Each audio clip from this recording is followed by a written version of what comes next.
So మొత్తానికి first floor నుండి మమ్మల్ని తీసుకొచ్చి థర్డ్ ఫ్లోర్ లో పెట్టారు, అందుకోసమే వీడియోస్ కూడా సరిగ్గా రావట్లేదు. సో ఇంకా అందుకోసం ఒక గంటలో మొత్తం మూటముళ్ళు అన్ని సర్దేసుకున్నాము.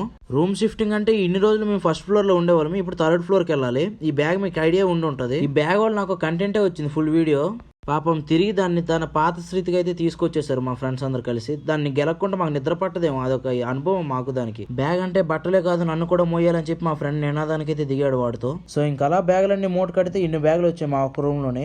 ఇలా మొత్తం ఫస్ట్ ఫ్లోర్ మొత్తం థర్డ్ ఫ్లోర్ కి అయితే వెళ్ళాలి. యాక్చువల్గా మా సీనియర్ అన్న వాళ్ళకి ఎగ్జామ్లు అవుతున్నాయంట, వాళ్ళ తాలూకు సార్లు అయితే వచ్చి మా హాస్టల్లో ఉంటున్నారు ప్రెసెంట్. వాళ్ళ కోసం మేము వెళ్ళాలి ఫ్లోర్ షిఫ్టింగ్. ఇవి మోసుకెళ్ళాలంటే పని అవ్వదని చెప్పేసి మొత్తం లగేజ్ ఆ దగ్గర పెట్టి కూర్చున్నాము. లిఫ్ట్ వేస్తాడు అన్న, అప్పుడు మేము పైకి తీసుకెళ్ళాలి. ఇది ఇంకా అలా ఫస్ట్ ఫ్లోర్ నుంచి థర్డ్ ఫ్లోర్ కి అయితే వచ్చేసాము. వచ్చాగానే రూమ్ క్లీన్ చేసుకున్నాం. ఫస్ట్ పాత వాళ్ళ బుక్స్ అలాగే కొంచెం డస్ట్ ఉంటే అది మొత్తం దులుపుకొని ఇంకెందుకులే చేస్తున్నాము కదా అని చెప్పి మొత్తం అన్ని ఒకేసారి క్లీన్ చేసేసాము. అండ్ ఇంకోటి ఏంటంటే ఫస్ట్ ఫ్లోర్ కన్నా ఇక్కడైతే చల్లగా గాలి అలాగే వ్యూ కూడా బాగుంది. ఫ్లోర్ లో అయితే మాకు తిన్నగా ఒక చెట్టు అయితే కనబడుతుంది. ఇప్పుడు మొత్తం బిల్డింగ్స్ అన్ని కనబడుతున్నాయి, అది కూడా చూపిస్తుంది ఫస్ట్ ఫ్లోర్ కి వెళ్ళిన తర్వాత. ఇది ఒక బెస్ట్ ఎగ్జాంపుల్ చల్లగా గాలి వేస్తుందని చూపించడానికి. సో ఇంకా అలా లగేజ్ అంతా తెచ్చి మూల పడేసాము. ఇక్కడ చల్లగా ఉందని ఆనందపడాలా లేకపోతే ప్రతిసారి 3 ఫ్లోర్స్ ఎక్కి దిగాలని బాధపడాలనేది అర్థం కావట్లేదు. ఇంకా అలాగే మనం ఎక్కడికి వెళ్ళిన ఈ ఛార్జింగ్ సాకెట్ కూడా ఉండాలిగా, దీన్ని కూడా అలా వెనక్కి తీసుకొచ్చుకున్నాము. సెటప్ చేసి ఫస్ట్ గా నా మొబైల్ అయితే ఛార్జింగ్ పెట్టేశాను. ఏదైనా ఫస్ట్ నా మొబైల్ లో ఛార్జింగ్ పెట్టడం వచ్చే ఆనందం నాకు వేరే లెవెల్ ఉంటది. సో ఇది ఈ రోజుకి అయితే వీడియో. పోయే వీడియోలో కంటెంట్ అయితే మార్చుతున్నాం కొన్ని. సో మీరు సపోర్ట్ అయితే అలాగే చేస్తూ